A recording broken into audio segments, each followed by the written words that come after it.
Hello friends, எல்லோரும் நல்லா இருக்கிறீங்களா? நான் இந்த காஸ்ட் அயன் தோசை தவா வாங்கிட்டு வந்து நான் என்ன டே காட்டினா நான் அதைத்தான் ஒரு பழக்கி எடுத்து நல்ல ஒரு தோசை சுடுவோம்னு சொல்லி சிவப்பரிசியில் தான் தோசை போட்டேனான்னு செம்ம சூப்பராக இருந்துச்சு.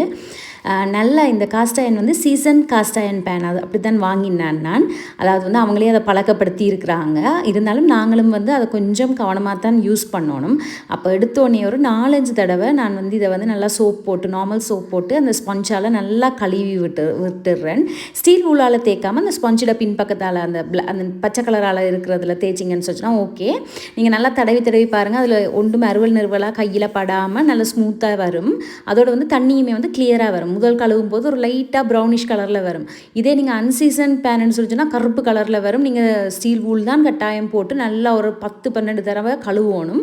ஆனால் இது வந்து சீசன்ன்றபடியாக ஒரு 4-5 தடவை கழுவவே நல்லா வந்துட்டுது. நல்லா கழுவி எடுக்கணும். 2 பக்கம் நல்லா கழுவி எடுத்துட்டு தான் நாங்கள் வந்து இதை செய்யணும். காஸ்ட் அயன் வந்து உடம்புக்கு நல்ல மாதிரி சொல்கிறாங்க.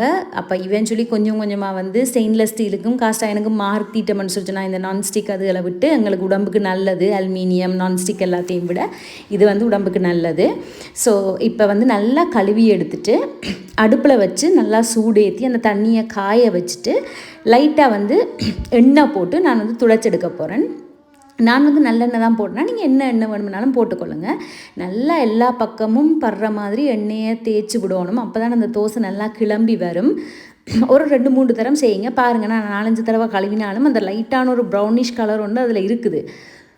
ஸோ அதனால தான் நல்ல டிஷ்யூ வச்சு அதில் நல்ல ஒரு துணி வச்சு ஒரு 2-3 தடவை எண்ணெய் போட்டு துடைச்சிட்டு அதுக்கு பிறகு ஒரு வெங்காயத்தை நல்லா வெட்டி நீங்கள் வந்து வதக்கி எடுக்கலாம். ஆனால் இது வந்து இந்த ஃப்ளட்டான பேனாக இருக்கிறதால நான் வந்து இப்படி வெங்காயத்தை வந்து தலையில் மட்டும் லைட்டாக ஒரு ஃப்ளட்டாக வெட்டி எடுத்துகிட்டு ஒரு ஸ்லைஸை வச்சு நல்லா தேய்ச்சி எடுத்துகிட்டு நீங்கள் முதல் தேய்க்கும் போது லைட்டாக ஹார்டாக இருக்கும். தேய்க்கிறது வந்து அந்த ஓடுறது வந்து கொஞ்சம் கஷ்டமாக இருக்கும். 2-3 தரம் நீங்கள் எண்ணெயை ஊற்றி தேய்க்க அப்படியே உங்களுக்கு வித்தியாசம் தெரியும். அது அப்படியே அந்த கல்லில் வந்து லாவகமாக அப்படியே ஓடும். அப்போ உங்களுக்கு தெரியும் நல்லா வந்து சீசன் ஆகிட்டுதுன்னு சொல்லி. ஸோ அதுக்கு பிறகு வந்து நல்லா தண்ணியை தெளிச்சுட்டு ஒரு தோசையை ஊற்றி சாப்பிட்டா சும்மா அப்படித்தான் இருந்துச்சுது.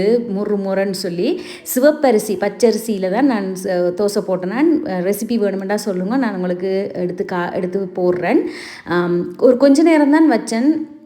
ஒரு மீடியம் ஹை ஹீட்டில் வச்சுட்டு நல்லெண்ணெய் தான் ஊற்றினா நீங்கள் வேணுமெண்டா எண்ணெய் அல்லது நெய் கூட போட்டுக்கலாம். பட்டர் போட்டு கொடுக்கலாம் சின்ன பிள்ளைகளுக்கு. பாருங்கள் இவ்வளவு பார்க்கவே தெரியுது அது வந்து மொறுன்னு கிறிஸ்பியாக தான் வந்திருக்குதுன்னு சொல்லி. ஸோ நானுமே இதுதான் ஃபஸ்ட் டைம் காஸ்ட் அயன் தோசைக்கல்லில் வந்து தோசை சுடுறேன். இங்கே பாருங்கள், இந்த காஸ்ட் அயன் அதாவது அன்சீசன் காஸ்ட் அயனில் தோசை கரண்டி வச்சுக்கணும். அதையும் வந்து சீசன் பண்ணணும். பிறகு பண்ணுவோம். அடுத்த ஷார்ட்ஸில் மீட் பண்ணுவோம். பாய்.